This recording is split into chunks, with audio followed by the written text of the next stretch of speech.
Hey, what's up everybody? It's Carlos, and this is Carlos Collects Comics. And this week I'm talking about the top 20 choices that I'm sending into CGC to get pressed and to get graded and encapsulated in their plastic cases. So stay tuned.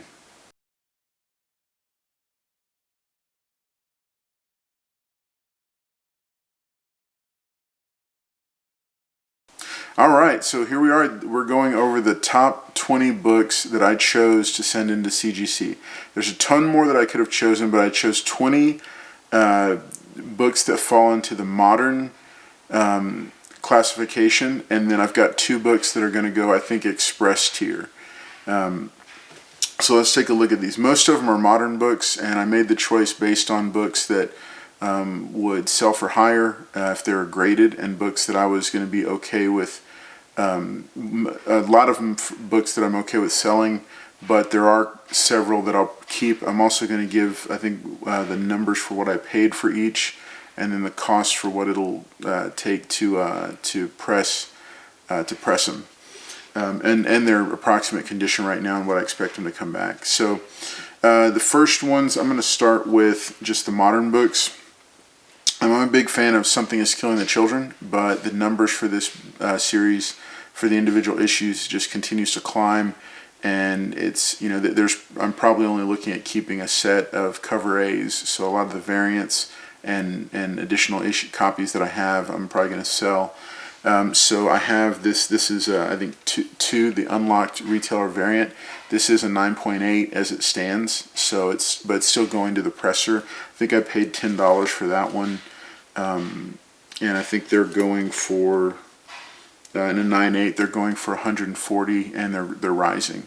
Something is Killing the Children number 1A. This is the first cover. This is also a 9.8 as it stands. It's still going to go to the presser. He's still going to take a look at it, but it's going to. It's probably not going to need a press because it is, again, a really clean copy. This book is going for, I think, in a 9.8. It's going for somewhere around $650 to $700. It's probably gone up since then. And I do expect a 9.8 for this one also. Something is Killing the Children number 2A. This one has a small notch, a color breaking notch on the back cover. So best case, it's perfect otherwise, so it's a shame. But best case scenario is for it to come back a 9.6. It could come back as low as a 9.2. It just depends on how much they take off for that one color breaking notch. And so I went back and forth thinking about whether or not to slab it. I am going to go ahead and slab it and just, you know, see what it comes back as, and probably sell it because it's not going to be a 9.8. So the next series is Department of Truth. This one has started to gain a lot of steam, and I'll probably be selling off most of the variants for it. I've got, this is the 1 in 15 Hyuk Lee, I think I said that right, variant cover. This was the 1 in 15 again, and I got this, I think, for 15. This is a 9.8 candidate. I've got 2 copies of the 1B cover, and these will go back. These are both 9.8 candidates. They've got a little bit of dimpling on them, but it's all stuff that's pressable, and there's nothing color breaking about it. I do have one copy of the 1A cover, which I would probably slab, and I think this could come back at 9.8 after a press, but I would go ahead and keep this one. And then another one that I would probably consider selling because it's going for more is the secret variant, and I have one copy of this, and this is also a 9.8 candidate. All of the Something is Killing the Children's, except for the ratio variant, the 1 in 15 I paid less than cover price for, and then this one I think I paid $40 for it raw, and so this one is going for you know, around $250, sometimes lower, sometimes higher. And I'm basing all my pricing off of eBay sold listings as of yesterday, so they are pretty recent. Another one, I found this for $6 in a back issue bin right when Star Wars started to take off, and I found it at a local comic shop. This book is going for, let's see, yeah, it's in a 9.8. It's going for around $250, and this is definitely a 9.8. Now Thrawn is one of my top 3 favorite characters, so I don't know if I'm going to keep it or not. I have a set of the regular covers for his miniseries. This was the issue 1. I do have a couple of variants. I might slab and sell all of the variants again, because for personal collection, I don't mind just holding on to just like the A covers, and I'm not really a big variant chaser, but if I come across them, I'll pick them up. Going on with the same Star Wars theme, I have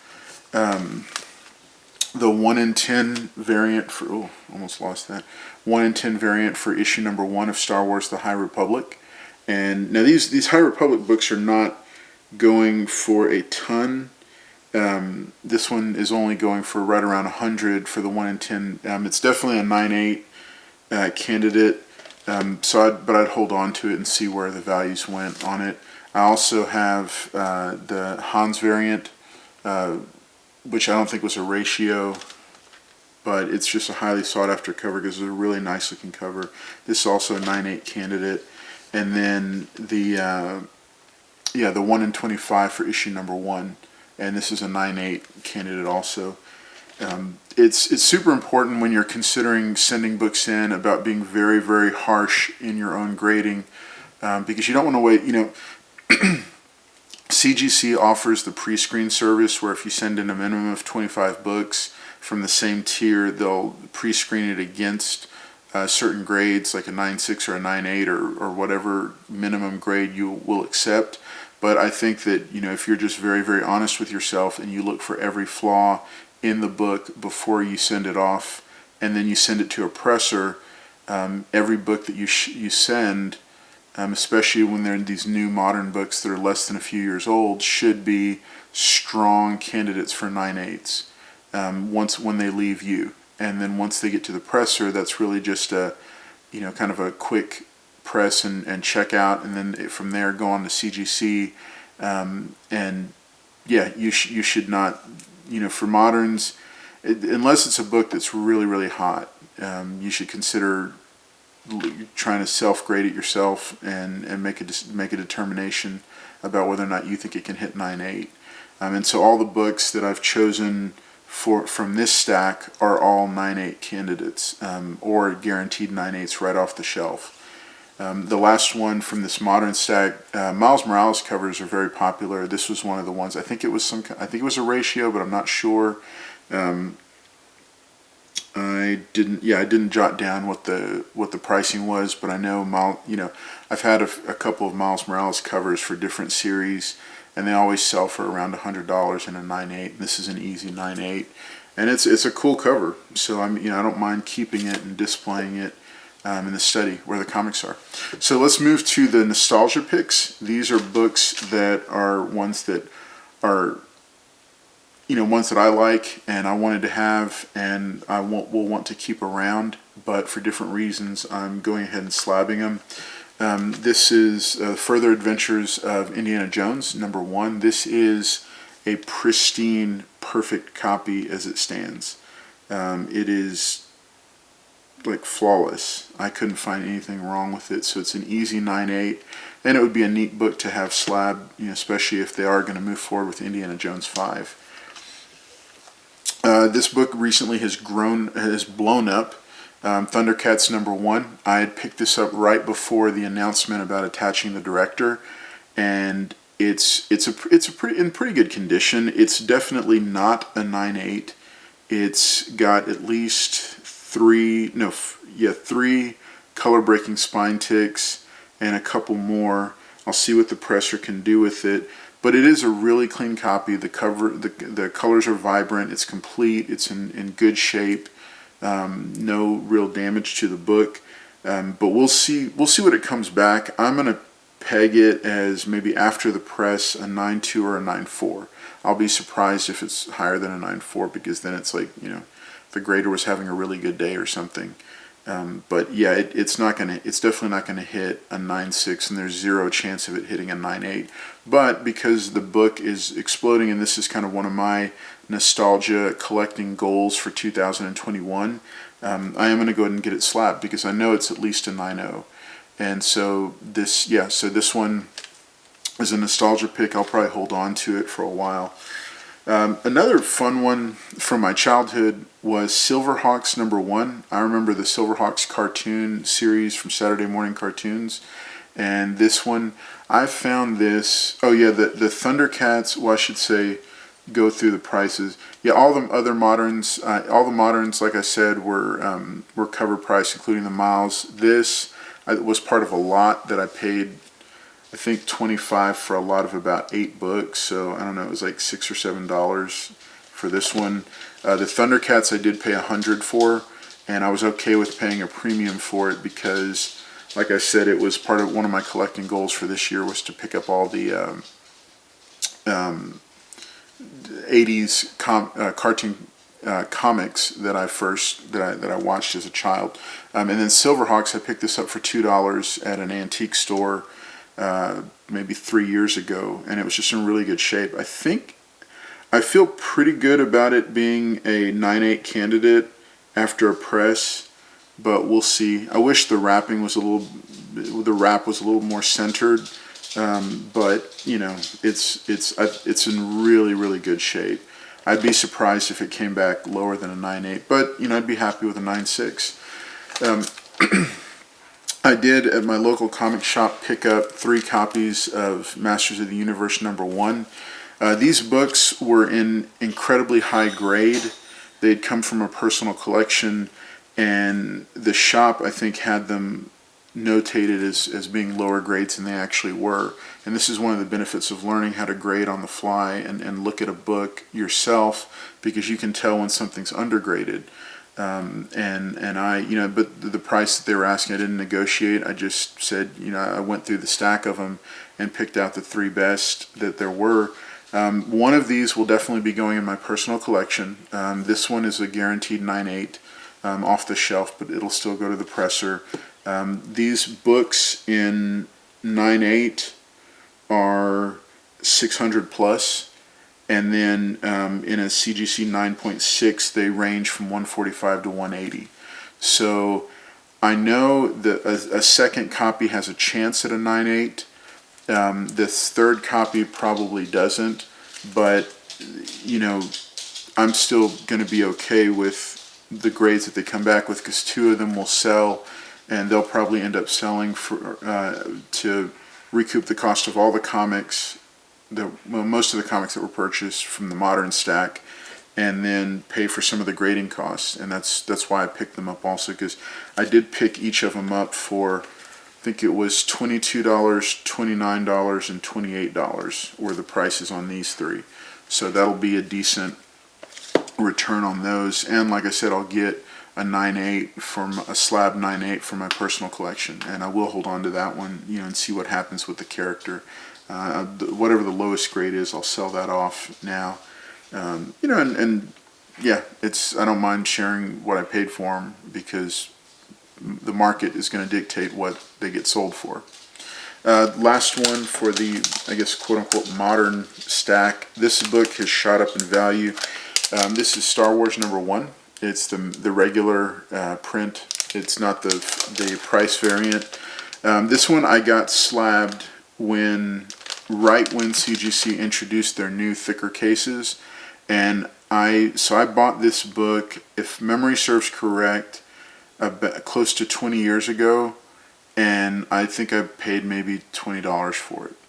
So I paid the money directly to CGC to slab it and ship it, and so I think it was probably between $30 and $40 for that. So total, I've got about I'll just call it $60 into the book, and the thing is it's never been pressed and cleaned, because that wasn't a thing way back. And then I was the one who graded the book, and I know I didn't know anything about pressing and cleaning books before I submitted it. I did it mainly as an experiment, just to see what the process was, and to have a slab book. So this and my G.I. Joe #1 9.6 both came back. This came back a 7. You know, if after the press and clean it comes back even a 7.5 or even an 8, I'm happy with that, because the book has continued to rise in value. It's not necessarily one I'm looking to sell, but it's one that that I'd like to make sure I maximize the value on it. And you know, I'm like every other collector. You know, if there's a chance at a higher grade, or a fairly good chance at a higher grade, then yeah, sure, I'll take it. So I think this, you know, this could come back maybe an 8 or so. The back is kind of dirty, so it needs that press and clean. But that's a good. So that's my stack of 20 books that I'm sending out to CGC. They'll go to a presser and cleaner by the name of Eric. He's on Instagram, is at comicbook_pressing, and you can find him there. I highly recommend him. He's a great guy. I also recommend at Strictly Comics with an X. He's a guy local, but his backlog is a little bit longer. And Eric, I bought pressing credits from Eric a while back, so I still had a bunch left to do. He runs flash sales, so I highly recommend. It's worth following him. It is worth following him, and he's not paying me anything or giving me any kind of a discount. He doesn't even know I'm giving him a plug on this video. I just think he does great work, and he's honest. He's gotten back to me before to say, hey, these books don't need to be pressed, so I'm not going to charge you for them. And he just sends them on with the rest to CGC, and that's huge. That's a big deal, because you know, he could have just taken my money, but he didn't. He said, I don't need to press these books. Last 2 books that are going in, these 2 are going to go in under a different tier. What that means is that they won't be classified with the others. Now, the Star Wars might also get classified differently because of its value. I think it's broken $200 in value. I'm not sure for the 7.0, but these 2 are definitely going to go in for a different tier. Everybody knows Giant Size X-Men #1. This is the first appearance of Storm, Colossus, and Nightcrawler, and I think Warpath. It's the second or third appearance of Wolverine. Whoever, the whole 180 versus 181 battle. But this one is in desperate need of a clean. Could definitely use a press. I will be happy if it comes back as a 3.0. If it comes back higher than that, great, awesome. But I think it's probably, as it stands, it's probably a 3.0, and we'll see what Eric can do with it. I'm sure he'll tell me what he thinks about it. It's got a bunch of just kind of dirtiness on it. And we'll just see. We'll see what he comes back with on it, and what he has to say about it. This one I may or may not sell. I'll just I'll have to wait and see how the values go on it. Other book that I'm thinking is going to also be an express tier book is Tomb of Dracula #1. This book's become popular. This copy could probably hit at least a 5.0. Potentially higher, but I don't think it'll go higher than a 6, and that's even after a press and clean. It has quite a few color breaking spine ticks, quite a few, and it's it's a well loved and well read book. And this one, I like the 70s Marvel horror characters, so I'm not slabbing all of them, but I decided to go ahead and slab this one because I would consider selling this one to upgrade, which means to get a higher grade copy, to like put this money plus extra money on top for a higher graded copy, because it is one that I'd like to have, because it's a cool character, and all those Marvel 70s characters were ones that they're just neat characters, and I remember them. So those are all the books that are going into this CGC submission. There are quite a few that didn't make the cut. I'm going to give you a quick look at those. I had the A-Team 1, 2, and 3, all in really, really nice condition. All minimum of 9.6, probably higher, but I decided to keep those for the personal collection and keep them raw for now. Third print of Department of Truth #1. Another first print of Department of Truth #1, cover A. But this one had a very small notch at the top, and after just being really honest with myself, I said, I don't think it's going to come back higher than a 9.6, and I'd rather hold on to it because those books they're not selling for enough to justify the cost and time and slabbing. We Live, #1, this is a pristine 9.8 copy, and I decided not to do this because the prices are not going for as much. Tokyo Ghost has made a lot of news recently. This is a clear 9.8 candidate right out of eBay. Did pay a premium for it to get it in, but because my son's a big fan of this series, and so I wanted him to have a 1A and a 1B, and I do have a 1B around here somewhere. But I decided all those were books, among others, that I decided not to slab. This Taskmaster 3, it's still too early for this character to know what he's going to do, and then this Detective Comics, I think, has too many spine ticks. Once I'm, and again, when you're getting ready to send books off to CGC, you just got to be really, really honest with yourself. That's the biggest tip I can give you. And don't use their in-house pressing and cleaning. Nothing against it. It's just very, very slow. It's going to add a lot of time to your turnaround time that you don't need to. So yeah, so that's this week's video. Thanks for tuning in, and remember, keep reading those comics, keep collecting those comics, and I'll see you next time.